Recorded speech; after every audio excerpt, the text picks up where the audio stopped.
Hi friends, welcome to infinite world of GK. ഇന്ന് നമ്മൾ നോക്കുന്നത് ബേസിക് സയൻസിൻ്റെ നാളെ നടക്കാൻ പോകുന്ന ആനുവൽ എക്സാമിനേഷന് മുന്നോടിയായിട്ട് ഒരു പ്രീവിയസ് ക്വസ്റ്റ്യൻ പേപ്പർ അനാലിസിസ് ആണ്. ഇമ്പോർട്ടൻ്റ് ആയ കുറച്ച് ക്വസ്റ്റ്യൻസ് ഒക്കെയാണ് നമ്മൾ ഇന്ന് ഡിസ്കസ് ചെയ്യുന്നത്. അപ്പോൾ നമുക്ക് നോക്കാം. Activity 1, observe the picture, identify and write the bones marked ABC. എന്താണ്?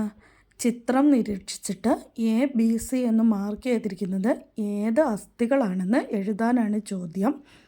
പിന്നെ ഒരു ചോദ്യം കൂടിയുണ്ട്. അസ്ഥികൂടത്തിൻ്റെ ചിത്രത്തിൽ അടയാളപ്പെടുത്തിയിരിക്കുന്ന ഏതെങ്കിലും 2 അസ്ഥികളുടെ പ്രയോജനം എഴുതുക. ആദ്യം നമുക്ക് ABC മാർക്ക് ചെയ്യാം. A എന്താണ്? Skull. B ribs. C thigh bone. B question നോക്കാം. Write the functions of any 2 bones labelled in the skeleton. ഇവിടെ ലേബിൾ ചെയ്തിരിക്കുന്ന ഏതെങ്കിലും 2 ബോൺസിൻ്റെ ഫങ്ഷൻസ് എഴുതാനാണ് ചോദ്യം. ഇത് നിങ്ങളുടെ ടെക്സ്റ്റ് ബുക്കിൽ തന്നെ ആൻസർ വ്യക്തമായിട്ട് കിടപ്പുണ്ട്. ബോൺസ് ഓഫ് മെനി കൈൻഡ്സ് എന്നുള്ളതിൻ്റെ താഴെ the skull protects the brain. പിന്നെ അടുത്തത് എന്താണ് മാർക്ക് ചെയ്തിരുന്നത്? Ribs. Ribs cover and protect the lungs and the heart. അപ്പോൾ നമുക്ക് 2 എണ്ണത്തിൻ്റെ ഫങ്ഷൻസ് കിട്ടി. നമുക്ക് അടുത്ത ക്വസ്റ്റ്യൻ നോക്കാം. 2 friends are preparing their drinks. One of them prepared sugar solution and the other prepared buttermilk. Question എന്താണ്? Write down to which category the mixtures belong to based on the features of the particles in them. Write 1 more example of each category. കൂട്ടുകാർ പാനീയങ്ങൾ തയ്യാറാക്കുകയാണ്. ഒരാൾ പഞ്ചസാര ലായനിയും മറ്റൊരാൾ സംഭാരവും തയ്യാറാക്കി. തയ്യാറാക്കിയ പാനീയങ്ങളിലെ കണികകളുടെ സവിശേഷതകളെ അടിസ്ഥാനമാക്കി ഈ മിശ്രിതങ്ങൾ ഏതൊക്കെ വിഭാഗങ്ങളിൽ ഉൾപ്പെടുന്നു എന്ന് എഴുതാനാണ് ചോദ്യം. 2നും ഓരോ ഉദാഹരണം കൂടി എഴുതണം. എന്താണ്? ഷുഗർ സൊല്യൂഷൻ എന്താണ്? Homogeneous mixture. Butter milk heterogeneous mixture. അപ്പോൾ ഇതിന് 2നും ഓരോ ഉദാഹരണം കൂടി എഴുതണം. എന്താണ്? ഹോമോജീനിയസ് മിക്സ്ചറിന് ഉദാഹരണം സാൾട്ട് സൊല്യൂഷനും ഹെട്രോജീനിയസ് മിക്സ്ചറിന് ഉദാഹരണം ലെമൺ ജ്യൂസ്. അടുത്ത ചോദ്യം എന്താണ്? Name the molecules present in soda. സോഡയിൽ അടങ്ങിയിരിക്കുന്ന തന്മാത്രകൾ ഏതാണെന്ന് എഴുതുക. എന്താണ്? Water and carbon dioxide. അടുത്തത് ആക്ടിവിറ്റി 3 ആണ്. Examine the following situations. Bursting of a cracker, working of a mixer grinder, lighting a match stick. ചോദ്യം ഇതാണ്. In which situation mechanical energy is made use of. ഏത് സിറ്റുവേഷനിലാണ് mechanical energy ഉപയോഗപ്പെടുത്തുന്ന സന്ദർഭം? പടക്കം പൊട്ടുന്നു, mixie പ്രവർത്തിക്കുന്നു, തീപ്പെട്ടിക്കൊള്ളി കത്തുന്നു. ഇവയിൽ യാന്ത്രികോർജം പ്രയോജനപ്പെടുത്തുന്ന സന്ദർഭം ഏതാണ്? ഇതാണ് ചോദ്യം. ഉത്തരം എന്താണ്? Working of a mixer grinder. അടുത്തത് ഒരു ടേബിൾ തന്നിട്ടുണ്ട്, നമുക്ക് നോക്കാം. Tabulate the energy changes in the given situation. Situations ഏതൊക്കെയാണ്? Bursting of a cracker, working of a mixer grinder, lighting a match stick. അതാണ് സിറ്റുവേഷൻസ്. ഇവിടെ സംഭവിക്കുന്ന എനർജി ചേഞ്ചസ് ആണ് നമ്മൾ എഴുതേണ്ടത്. നമുക്ക് നോക്കാം. ഫസ്റ്റ് സിറ്റുവേഷൻ ഏതാണ്? Bursting of a cracker. അവിടെ എന്ത് എനർജി ചേഞ്ചസ് ആണ് സംഭവിക്കുന്നത്? Chemical energy converted into light energy, sound energy, heat energy. അടുത്തത് എന്താണ്? Working of a mixer grinder. അവിടെ എന്താണ് സംഭവിക്കുന്നത്? Electrical energy changes into heat energy, mechanical energy plus sound energy. Next situation lighting a match stick.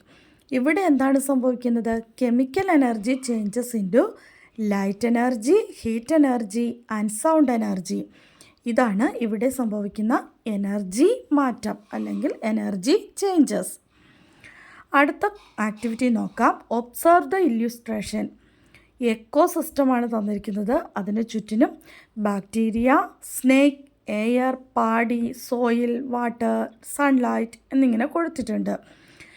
Question നമുക്ക് നോക്കാം. Classify the factors in the ecosystem based on their common features.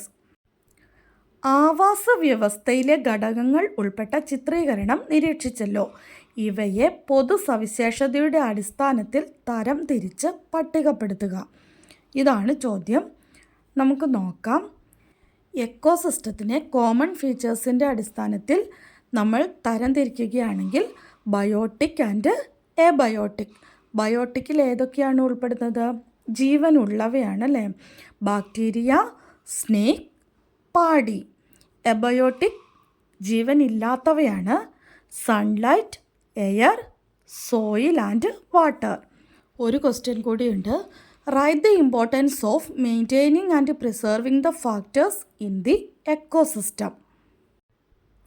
ആവാസ വ്യവസ്ഥയിലെ ഘടകങ്ങൾ നിലനിൽക്കേണ്ടതിൻ്റെയും സംരക്ഷിക്കപ്പെടേണ്ടതിൻ്റെയും ആവശ്യകത വ്യക്തമാക്കുക. ഇതാണ് ചോദ്യം. നമുക്ക് നോക്കാം. Interaction of both biotic and abiotic components are necessary for the stability and chain linkage of the ecosystem, and both of them are interdependent on each other for easy survival. Due to this reason, only extension on any one component leads to an imbalance in the whole ecosystem. അടുത്തത് activity 5 നോക്കാം. We can see shining Jupiter above the western horizon after sunset in the month of March. We can also see Venus shining more brightly above Jupiter. Moreover, we can identify familiar constellation. And the question is, what are the features that help us to identify the stars and the planets in the sky? March മാസത്തിൽ സൂര്യാസ്തമയത്തിന് ശേഷം പടിഞ്ഞാറ് ചക്രവാളത്തിന് മുകളിലായി വ്യാഴത്തെയും അതിനു മുകളിൽ നന്നായി തെളിഞ്ഞു നിൽക്കുന്ന ശുക്രനെയും കാണാം. കൂടാതെ നമുക്ക് പരിചിതമായ നക്ഷത്രഗണങ്ങളെയും കണ്ടെത്താവുന്നതാണ്. ഏതെല്ലാം സവിശേഷതകളെ അടിസ്ഥാനമാക്കിയാണ് നക്ഷത്രങ്ങളെയും ഗ്രഹങ്ങളെയും തിരിച്ചറിയുന്നത്? ഇതാണ് ചോദ്യം. ഉത്തരം നിങ്ങളുടെ ടെക്സ്റ്റ് ബുക്കിൽ സ്റ്റാർസ് എന്താണെന്ന് കൊടുത്തിട്ടുണ്ട്. Stars are self luminous celestial bodies. The rays of light from the stars undergo continuous changes in its direction while traversing through various layers in the atmosphere. This is why stars appear to twinkle. അടുത്തത് പ്ലാനറ്റിൻ്റെ സവിശേഷതയാണ് പറയേണ്ടത്. A planet is a large celestial body that revolves around the sun in the fixed orbit. Planets do not have any light of their own but reflect the light of the sun. Planets also do not twinkle like stars but they are much closer to us. അടുത്തത് identify and name the following constellation. ചിത്രത്തിൽ തന്നിരിക്കുന്ന കോൺസ്റ്റലേഷൻ്റെ name എന്താണെന്ന് എഴുതുക. Cassiopeia, അതാണ് answer. അടുത്തത് identify the name of following constellation. താഴെ ഡോട്ടാണ് തന്നിരിക്കുന്നത്, അത് യോജിപ്പിച്ച് നോക്കുക. അപ്പോൾ ഏതാണെന്ന് നിങ്ങൾക്ക് മനസ്സിലാകും. ഇവിടെ ചിത്രത്തിൽ തന്നിട്ടുണ്ട് നിങ്ങളുടെ ടെക്സ്റ്റ് ബുക്കിൽ. Big dipper meaning big spoon. We in India call them Saptarshis. അപ്പോൾ ആൻസർ സപ്തർഷീസ്. അടുത്തത് ആക്ടിവിറ്റി 6 ആണ്. Analyse the following situations. Salt is separated from sea water. Situation 1. Situation 2 എന്താണ്? Tea dust is separated from tea. And the question is, what methods are used to separate the components in both the situations? Explain. കടൽ ജലത്തിൽ നിന്ന് ഉപ്പ് വേർതിരിക്കുന്നു. രണ്ടാമത്തെ സന്ദർഭത്തിൽ ചായയിൽ നിന്ന് ചായപ്പൊടി നീക്കം ചെയ്യുന്നു. രണ്ട് സന്ദർഭങ്ങളിലും ഘടകങ്ങളെ വേർതിരിക്കാൻ ഉപയോഗിച്ച രീതികളേവ വിശദീകരിക്കുക. ഇതാണ് ചോദ്യം. ഒന്നാമത്തെ സിറ്റുവേഷനിൽ കടൽ ജലത്തിൽ നിന്ന് ഉപ്പ് വേർതിരിക്കുന്നു. How is salt separated? എങ്ങനെയാണ് സാൾട്ട് സെപ്പറേറ്റ് ചെയ്യുന്നത്? നിങ്ങളുടെ ടെക്സ്റ്റ് ബുക്കിൽ തന്നെ ആൻസർ കൊടുത്തിട്ടുണ്ട്. Evaporation is the process by which a liquid absorbs heat and gets converted to vapour. അപ്പോൾ ഒന്നാമത്തെ സിറ്റുവേഷൻ ഏതാണ്?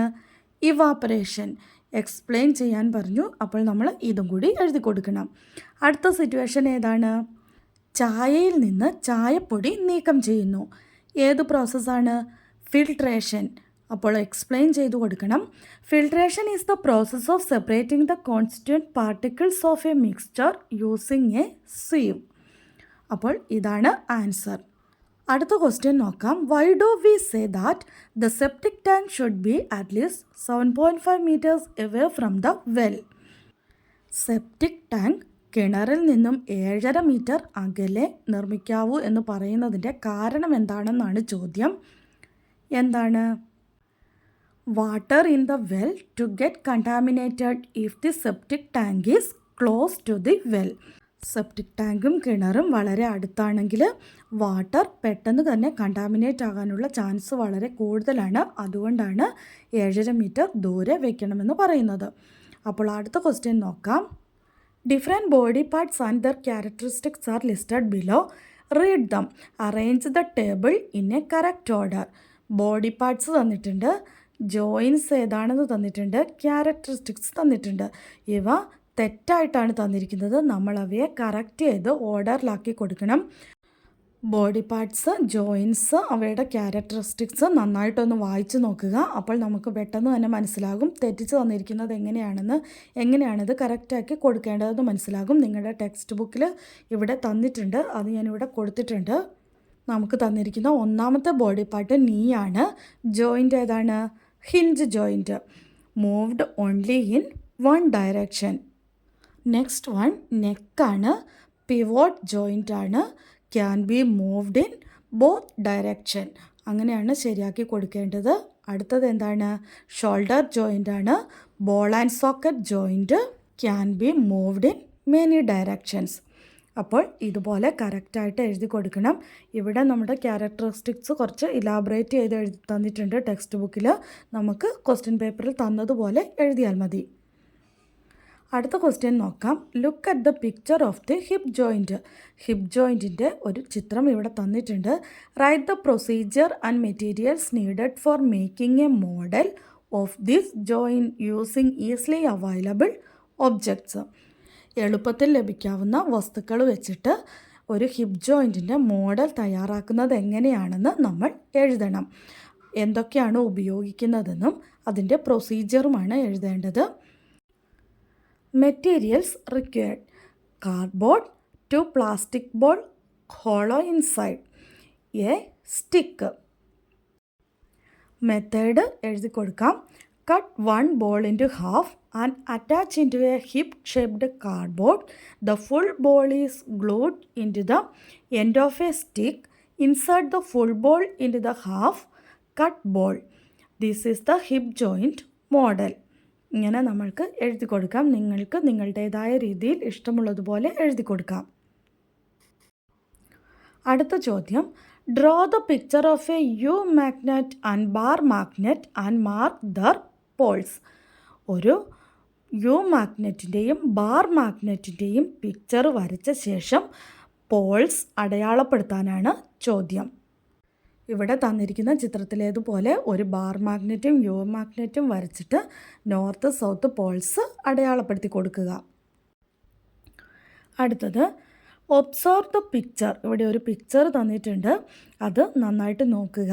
A bar magnet is placed on the piece of thermocol in a vessel with water. It was observe that the direction of a bar magnet changed along with a thermocol. Why? Explain. ഒരു പാത്രത്തിലെ ജലത്തിൽ പൊങ്ങിക്കിടക്കുന്ന thermocol കഷ്ണത്തിൽ ഒരു bar കാന്തം വെച്ചിട്ടുണ്ട്.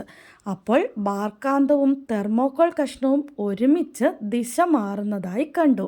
ഇതിൻ്റെ കാരണം വിശദീകരിക്കുക. ഇതാണ് നമ്മുടെ ചോദ്യം. എന്തുകൊണ്ടാണ് ദിശ മാറുന്നത്? Freely suspended magnets always come to rest in the north south direction. ഇതാണ് അതിൻ്റെ ഉത്തരം. Freely suspended magnet always come to rest in the north south direction. അടുത്തത് question number C. Name the alloy which is used to make a magnet. Magnet നിർമ്മിക്കാൻ ഉപയോഗിക്കുന്ന ലോഹസങ്കരം ഏതാണെന്ന് എഴുതുക. Magnet നിർമ്മിക്കാൻ ഉപയോഗിക്കുന്ന അലോയ് ഏതാണ്? അൽനിക്കോയാണ് മാഗ്നറ്റ് നിർമ്മിക്കാൻ ഉപയോഗിക്കുന്ന അലോയ്. അടുത്തത് ആക്ടിവിറ്റി 9 ആണ്. Observe the sun, the earth and the moon in the given illustration. ഇവിടെ സൺ, എർത്ത്, മൂൺ ഒക്കെ തന്നിട്ടുണ്ട്. ഒരാൾ എർത്തിൽ നിന്ന് മുകളിലേക്ക് നോക്കി നിൽക്കുന്നത് പോലെയുള്ള ഒരു പിക്ചർ തന്നിട്ടുണ്ട്. ക്വസ്റ്റ്യൻ ഇതാണ്: what does picture 1 and 5 indicate? Write the reason for seeing them like this. ചിത്രം 1ഉം ചിത്രം 5ഉം എന്തിനെയാണ് സൂചിപ്പിക്കുന്നത്? ഇവ ഇങ്ങനെ കാണപ്പെടാനുള്ള കാരണമെന്ത്? ഇതാണ് ചോദ്യം. ചിത്രം 1 എന്താണ്? New moon day. Since the dark area of the moon faces the earth, the moon cannot be seen. അതാണ് ഒന്നാമത്തേത്. 5-മത്തേത് ഏതാണ്? Full moon day. The whole of the lighted portion of the moon faces the earth. ഇതാണ് ഇതിൻ്റെ answer. Next question: waxing and waning happens on the moon. Why? എന്തുകൊണ്ടാണ് വാക്സിങ്ങും വാനിങ്ങും സംഭവിക്കുന്നത് എന്നാണ് ചോദ്യം. അതായത് മൂണിന് വൃദ്ധിക്ഷയങ്ങൾ ഉണ്ടാകുന്നത് എന്തുകൊണ്ടാണ്? ഇതിൻ്റെ ഉത്തരം കറക്റ്റായിട്ട് നിങ്ങളുടെ ടെക്സ്റ്റ് ബുക്കിൽ കൊടുത്തിട്ടുണ്ട്. The difference in the visibility of lighted and dark areas of the moon when observed from the earth is the reason for waxing and waning of the moon. Next activity 10 ആണ്. Observe the pictures: potato, tomato, spinach, beans. Which food item contains more starch? How can we detect it? ഇതിൽ ഏത് food ഐറ്റംസിലാണ് കൂടുതൽ starch അടങ്ങിയിരിക്കുന്നത്? ഏതിലാണ്? Potato. അതിൻ്റെ കൂടെ തന്നെ ഒരു ചോദ്യം കൂടിയുണ്ട്: how can we detect it? എങ്ങനെയാണ്? നമ്മുടെ ടെക്സ്റ്റ് ബുക്കിൽ തന്നിട്ടുണ്ട്. ഡിറ്റക്റ്റിംഗ് സ്റ്റാർച്ച് എന്ന് ഹെഡിങ് കൊടുത്തിട്ടുണ്ട്. Materials required: test tube, potato paste and diluted iodine solution. ഇതാണ് നമുക്ക് വേണ്ട മെറ്റീരിയൽസ്. പ്രൊസീജിയർ എന്താണ്? Take some potato paste in a test tube. Add 2-3 drops of iodine solution to it. Observe the color.